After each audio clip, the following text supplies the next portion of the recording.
Hola chicos, ¿qué tal?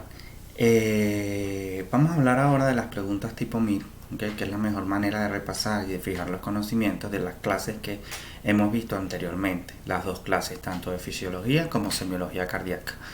Quiero dejar claro que aquí hay algunas preguntitas, por lo menos las 54, que van a ser de fisiología del músculo, ¿ok? En la siguiente clase vamos a hablar más específicamente de la fisiología del músculo cardíaco, ya el que nos interesa más para el potencial de acción, pero les voy a dar un cuadro para poder diferenciar los tres tipos de músculo, tanto el músculo liso como del músculo liso, tanto el músculo estriado vascular y el músculo liso, el estriado cardíaco y el estriado esquelético, ¿okay? Que cada uno tiene sus características.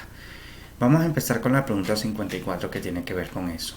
Señale cuál de las siguientes afirmaciones sobre el músculo liso vascular es falsa. Esta es del 1000, 2013, 2014. Su principal función es mantener el tono de los vasos. Eso estamos claros, que el músculo liso vascular, dependiendo de si se está contrayendo o se está relajando, el vaso se vasoconstriñe o se vasodilata. Se contrae por el aumento de la concentración intracelular de calcio. Correcto. El músculo liso vascular utiliza más calcio que sodio. ¿Okay? Esto difiere también un poco también del músculo estriado, esquelético y cardíaco, que bueno, el cardíaco trabaja más con calcio, pero por lo menos el esquelético trabaja más con sodio.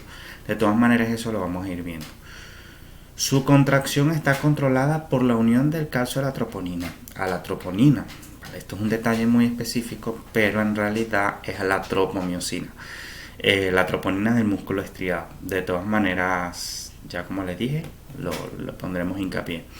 Su tono está controlado por el sistema nervioso autónomo. Eso lo sabemos, con el sistema nervioso simpático y parasimpático, con su respectiva vasoconstricción y su vasodilatación. El endotelio modula el tono del músculo vascular.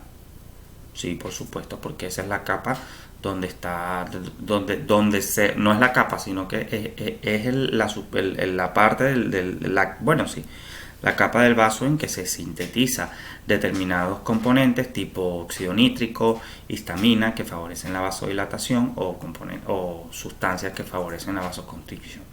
Entonces en este caso sería la pregunta 3. Vamos a seleccionarlo. Déjenme que me salía, había colocado el puntero, pero ahora se me fue. Vale, aquí está. Entonces señalamos aquí y sería la pregunta 3. La opción 3, perdón, la falsa. Vamos a hablar de esta, que esto sí lo hemos visto. Señala la afirmación falsa con respecto al tercer ruido cardíaco. Es un sonido de baja frecuencia. Recuerden que el tercer ruido y el cuarto ruido son sonidos de baja frecuencia. Los de alta frecuencia son los normales, pues los de primero y segundo ruido que siempre están. Por eso es que estos son difíciles de escuchar. Y preferiblemente es mejor escucharlo con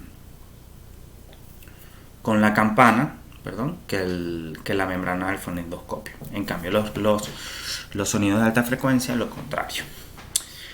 Se produce en procesos que incrementan la velocidad o el volumen de llenado ventricular. ¿Vale? Eso quedó claro también, que habíamos dicho que se producía en casos de aumento del gasto cardíaco. ¿Okay? Se producía ese tercer ruido por el hiperaflujo entre las aurículas y los ventrículos. Aparece al final de la diástole. Mira, ahí empiezo así como que aparece al final de la diástole. Esto no cuadra. Vamos a seguir leyendo. Está presente en pacientes con insuficiencia mitral grave. Como lo dejé claro, eso es una causa de hiperaflujo, ya que se está volviendo sangre del ventrículo a la aurícula y se produce el ruido. ¿Ok? Entonces tienes el flujo que va normal más ese flujo. Por eso se hace un hiperaflujo. Puede aparecer en niños y en pacientes con gasto cardíaco elevado. ¿Okay? Ya quedó claro, eso ya lo expliqué. Entonces aquí lo falso es que aparece al final de la diástole. ¿Por qué? Porque el que aparece al final de la diástole es el cuarto ruido. Un poco grande dice el círculo. Pero bueno, el que aparece al final de la diástole es el cuarto ruido en el momento de la patada auricular. El tercer ruido es en la fase de llenado rápido del ventrículo, que ocurre en la primera fase de la diástole, que también se puede llamar, recuerden, protodiástole. Vamos con la siguiente pregunta. Vale. Tenemos un paciente de 65 años, este es MIR 2015-2016.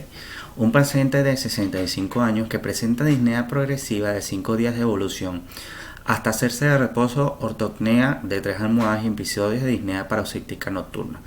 A la auscultación destacan crepitantes bilaterales, soplo hilosistólico, riado axila y ritmo de galope por tercer y cuarto ruido. Esta es semiología pura y dura. De acuerdo, ya cuando vean las valvulopatías se van a dar cuenta. Entonces, cuando un paciente, ya sabemos, tiene, como médicos, tiene 5 días de evolución con disnea progresiva, que se hace de reposo, tiene ortopnea, o sea, tiene que dormir sentado para poder dormir, episodio de disnea paroxística nocturna, ese paciente, crepitantes bilaterales, ese paciente tiene una insuficiencia cardíaca, sí o sí, ya eso es claro por la clínica. Después, un soplo holosistólico, ¿okay? Es un soplo durante la sístole, queda claro, durante toda la sístole, que se irradia a axila. Cuando veamos eso, de una inmediatamente hay que venirnos a la cabeza insuficiencia mitral. ¿Por qué es un soplo sistólico? Porque en el momento que el ventrículo se contrae, aquí tengo un esquemita, en el momento que el ventrículo se contrae, como esta válvula no cierra bien, como he dicho en las clases, se devuelve sangre hacia la aurícula. Entonces, por eso es que el ruido es sistólico. Y ese ruido se va a irradiar hacia la axila. Lo diferente a la estenosis aórtica, que se irradia hacia las carótidas. De todas maneras, eso poco, no se preocupen, que eso lo vamos a ver cada una. Señala la afirmación incorrecta. Incorrecta. Es importante leer. El tercer ruido coincide con la fase de llenado rápido de la diástole ventricular del ciclo cardíaco. Está claro, como lo dije en la pregunta anterior. El diagnóstico más probable es insuficiencia cardíaca. Eso no lo pueden fallar. Ya un médico general tiene que saber sí o sí, saber cómo se presenta clínicamente una insuficiencia cardíaca. El soplo holosistólico puede corresponder a una insuficiencia mitral, puede no corresponder a una insuficiencia mitral. O sea, cuando leamos soplo holosistólico con irradiación axilar en el MIR, eso es una insuficiencia mitral. El cuarto ruido suele aparecer cuando existe cierto grado de estenosis valvular. Por supuesto, por descarte es esta, pero vamos a repasarlo un poco. Habíamos dicho que el cuarto ruido era cuando una aurícula daba su patadita auricular al final de la diástole, en la fase de llenado lento, y se encontraba con un ventrículo que no se distendía, es decir, un ventrículo que haya tenido una hipertrofia ventricular por una hipertensión arterial o alguna causa, una estenosis aórtica, pero un problema del ventrículo. No tiene nada que ver con la válvula que comunica la aurícula con el ventrículo, o sea, no tiene nada que ver ni la mitral ni la tricuspidia. O sea, no es un problema valvular en lo absoluto, es un problema de distensibilidad de ese ventrículo que produce el cuarto ruido. Entonces ya estamos claros que esa es súper incorrecta. Ok, con respecto al MIR 2016-2017, hablando de la pregunta 64, que ya vimos ese tema, de las siguientes enfermedades una de ellas puede manifestarse con ausencia del pulso venoso yugular. Habíamos dicho que la pericarditis constrictiva sí genera cambios en la morfología del pulso venoso. ¿Okay? En la clase está. Habíamos dicho que lo del seno, lo que habíamos dicho, la profundidad del seno X y el seno Y. La insuficiencia tricuspidia, ¿ok? Habíamos dicho también lo del aumento, aquí recordando un poco, lo del aumento de la onda V, ¿recuerdan? Que aumentaba porque la aurícula se llenaba más de lo que debía llenarse. Y eso prolongaba también el seno Y. Y la insuficiencia cardíaca, por supuesto, también debe alterar el pulso venoso. Entonces, ¿cuáles creen de ustedes de estas opciones me van a impedir, a mí como médico medir el pulso venoso? Si yo tengo algo que me obstruye o que me altera, ¿okay?, la morfología de la arteria, de la vena yugular, o algún edema que no me deja ver ese pulso venoso, ya de una vez lo tenemos que descartar. Entonces aquí tenemos el síndrome de la vena cava superior, que sabemos que es un cuadro paraneoplásico del carcinoma microcítico de pulmón, en que se produce un edema, ¿okay?, de todo el cuello, un edema en esclavina, y eso te va a impedir ver el pulso yugular. Desde el punto de vista semiológico es imposible, ¿vale? Ya tendrías que medirlo con métodos invasivos tipo presión venosa central, después de resolver la emergencia del cáncer, que ya después eso lo veremos, no se preocupen. Entonces esa es la correcta. ¿Cuál alcanza? La 44. ¿Cuándo alcanza su valor máximo el flujo sanguíneo coronario del ventrículo izquierdo? Es súper importante, habíamos dicho, recuerden que en el momento que empieza la diástole, la aurícula chupa la sangre de los senos, tanto la aurícula derecha como la aurícula izquierda. El seno venoso, la aurícula derecha y la aurícula izquierda. Entonces, tiene que quedar claro que dentro del ciclo cardíaco, en el momento que el ventrículo tiene más sangre, es al comienzo de la diástole, ¿ok? Apenas empieza la diástole, no lo olviden. Se irriga el corazón, tiene el máximo flujo sanguíneo coronario, entonces lo marcamos aquí. Eso es algo que tienen que saberse de memoria. Y como les expliqué el ciclo cardíaco, en esa primera fase es que ocurre ese aumento de flujo sanguíneo. No tiene nada que ver con la presión aórtica, no tiene nada que ver que cuando el flujo sanguíneo aórtico es máximo, porque eso tiene que ver con la aorta. Vamos con 2017-2018. La pregunta 72. Un hombre de 45 años con antecedentes de un cuadro febril y dolor torácico acude al hospital por disnea y taquipnea. En la exploración física las cifras de presión arterial están bajas, o sea, tiene un shock. La presión venosa yugular elevada, ¿vale? Aquí ya nos está sonando semiología del pulso venoso. Con un seno X descendente prominente y un pulso paradójico, ¿okay? Después vamos a hablar un poco cuando hablemos de los tipos de pulso. Y un pulso paradójico. Pero cuando ya lean que tiene una presión venosa yugular elevada, con un seno X descendido, como lo dije en la clase de semiología, inmediatamente eso nos tiene que hacer sospechar un taponamiento cardíaco, ¿ok? Y un derrame pericárdico.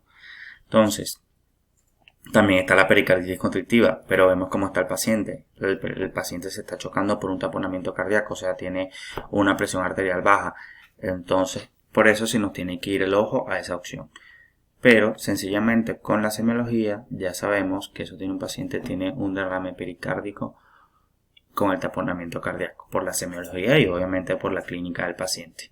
Una pericarditis constrictiva es algo más crónico, ¿okay? No se presenta de esa manera, no se presenta de manera aguda la pericarditis constrictiva, porque sabemos que eso es una calcificación del ventrículo.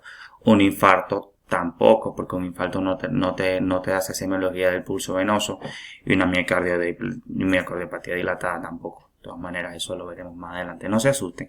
Pasa que esto quiero que veas que son las preguntas de semiología que al final junta todo, ¿ves? O sea, tú al manejar la semiología ya, sin saber bien las otras patologías, ya puedes irlas descartando. Vamos con el MIR del 2018-2019. Me encanta cómo empieza esta pregunta. Muchacho, sí, tipo latino. Muchacho, la pregunta 175. No se asusten. Muchacho de 15 años de edad, afecto de una cardiopatía congénita tipo comunicación interauricular ostium secundum, que es la comunicación interauricular más frecuente. Tiene un cortocircuito izquierda a derecha. Hemodinámicamente significativo. ¿Cuál de los siguientes hallazgos apoyaría el diagnóstico? Presencia de cianosis, no, porque la cardiopatía congénita de comunicación interauricular es una cardiopatía. Después vamos a ver un esquema. Si de verdad ese tema es bastante complicado, voy a tratar de hacerlo lo más resumido posible y que solo tengan que saber lo que deben saber. Y es una cardiopatía que es no cianógena, ¿okay? No cianógena es una cardiopatía no cianógena, ya que tiene un cortocircuito izquierda-derecha. Para que sea cianógena debe ser de derecha a izquierda, que el corazón desoxigenado del corazón derecho se vaya hacia la izquierda y eso haga que se vaya al sistema vascular central, o sea, al sistema vascular general. Entonces ya sabemos que es no cianógena. Pero cuando leemos esta opción, Soplo sistólico de eyección pulmonar y desdoblamiento amplio y fijo del segundo ruido.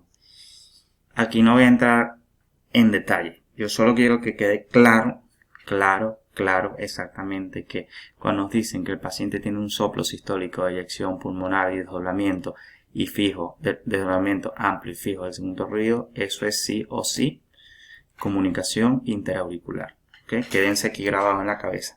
Desdoblamiento amplio y fijo del segundo ruido, eso es comunicación interauricular. Ya después lo entenderán más a fondo, pero no voy a hablar en este video de la comunicación interauricular. Cifras de presión arterial diastólico cercanas a cero, eso es imposible, o sea, el paciente estuviera muerto. Ausencia de pulsos de extremidades inferiores, eso tiene que ver con coartación aórtica, así que no. Entonces, si la señalamos, sería esta. Con eso del desdoblamiento amplio y fijo del segundo ruido no tienen que leer más nada, ya eso saben que es una comunicación interauricular. Son tips para que ideas claves que tienes que saber y ya se te hace más fácil la pregunta. Vale, vamos con la pregunta 70. Sobre la ocultación del corazón se señala la respuesta falsa. En la estenosis aórtica grave se puede ocultar un desdoblamiento inverso o paralógico del segundo ruido que es mayor durante la inspiración. Eso queda claro. Habíamos dicho que en la estenosis aórtica se invierte el desdoblamiento ya que la válvula aórtica se cierra después de la pulmonar. ¿Okay? Recuerden que lo normal es que primero se cierra la aórtica y luego la pulmonar.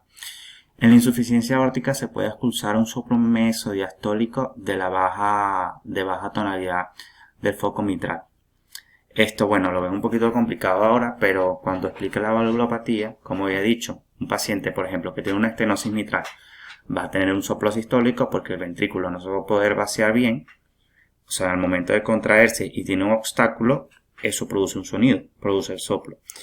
Y la insuficiencia aórtica sería lo contrario. En el momento en que ocurre la diástole, como la válvula no quedó bien cerrada, que sería una insuficiencia aórtica, se devuelve la sangre y produce el soplo mesodiastólico. De todas maneras, más adelante lo veremos. En el mixoma auricular es un tumor, que es el tumor más frecuente del corazón. Está en la aurícula, por supuesto, y puede ocultar un ruido diastólico de tonalidad grave, que se aprecia en forma intermitente en algunas posturas. En el MIR, el mixoma auricular, siempre lo van a preguntar así. Aquel tumor o a un soplo que te digan en el examen que se modifica con la postura, de una inmediatamente tienes que pensar mixoma auricular. ¿Okay? Y la última, que bueno, ya esa sería la falsa. En la pericarditis aguda se puede ocultar un roce en el borde external izquierdo que se aprecia mejor con el paciente en decúbito al final de inspiración. Deben recordar que la pericarditis se va a escuchar muchísimo mejor cuando el paciente está inclinado hacia adelante. En el punto de vista, cuando tú vas a examinar una pericarditis, el paciente lo tienes que mandar a inclinar hacia adelante y se escucha mejor el roce pericárdico. Por eso es la falsa que dicen decúbito. Súper importante eso. Y se escucha mejor así como les dije. Y bueno, también con respecto a que es mejor en la expiración. Vale. Y ok. Seguimos. Vale, vamos a ir con el último MIR. Ah, no, se han acabado. No, hay otra diapositiva. Ah, no, aquí está. Yo que había más preguntas. La pregunta 46 del MIR 2019. ¿Cuándo aumenta la frecuencia cardíaca la fase del ciclo cardíaco cuya duración se reduce proporcionalmente más es la? Aquí tienen que saberlo, es la fase de llenado lento o diástasis. Porque ¿qué pasa? Disculpen, no. Es la fase de llenado rápido. No se puede. Sería la fase. Vamos. Esperen. Ya va. Borrador.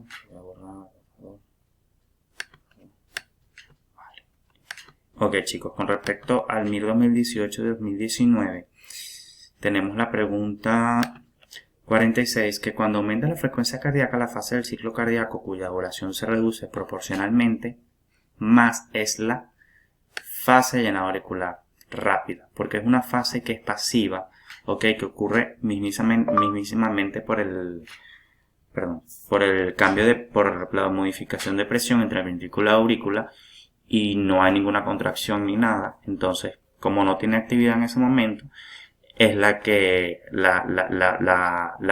fase del ciclo cardíaco que se acorta más cuando estamos taquicárdicos. Aquí tengo un esquema, el famoso esquema que habíamos dicho de ciclo cardíaco, ¿ves?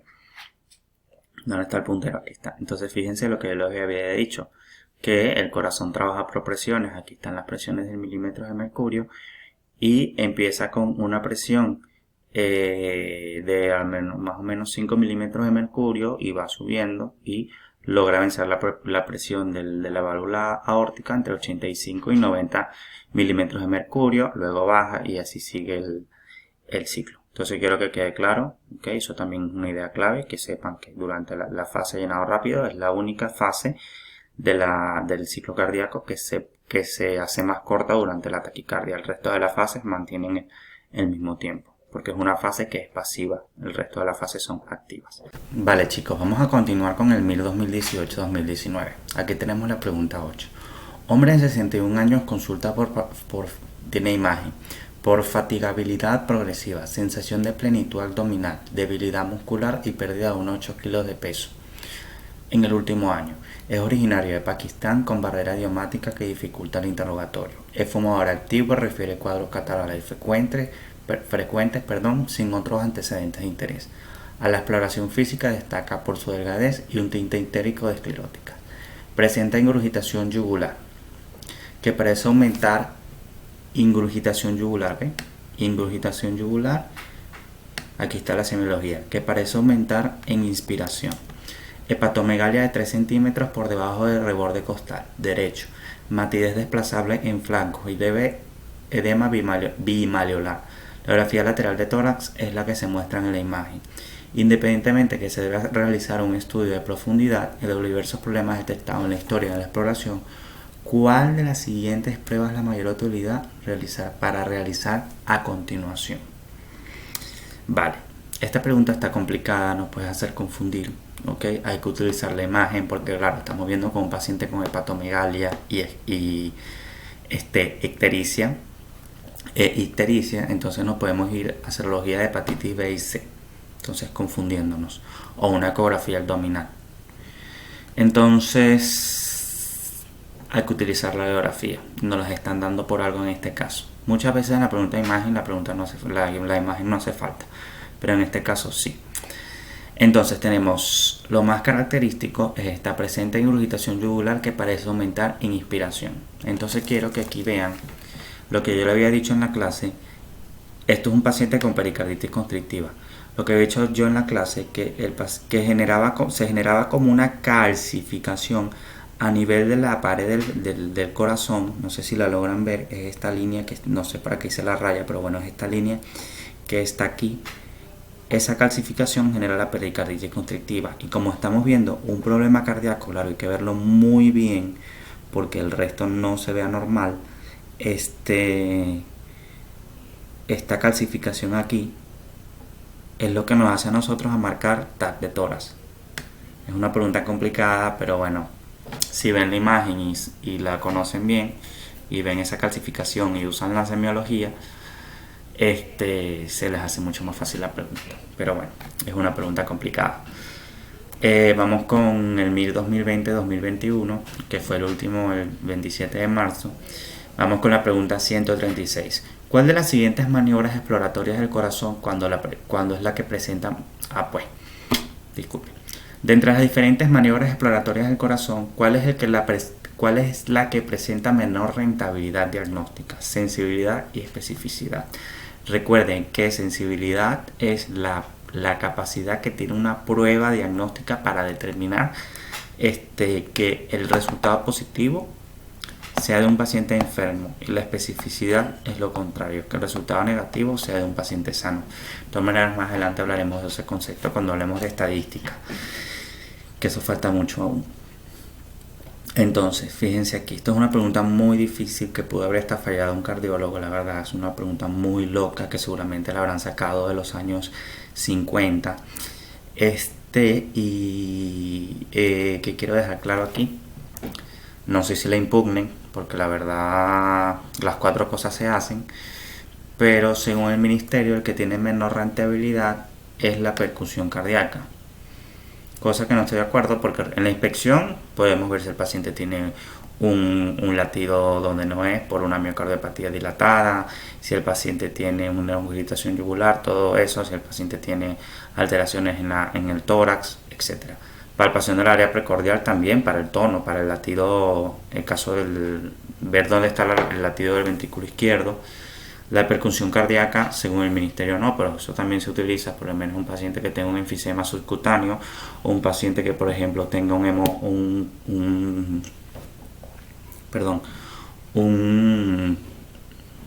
aire un neumopericardio, va a haber un timpanismo al momento de la percusión. Si el paciente tiene un hemopericardio, va a haber un toque mata de la percusión. Entonces la verdad que eso es una pregunta bastante complicada y que quizás la impugne, pero bueno, nada, para que sepan, no le paren mucho. Y bueno, la ocultación cardíaca, que todos la conocemos.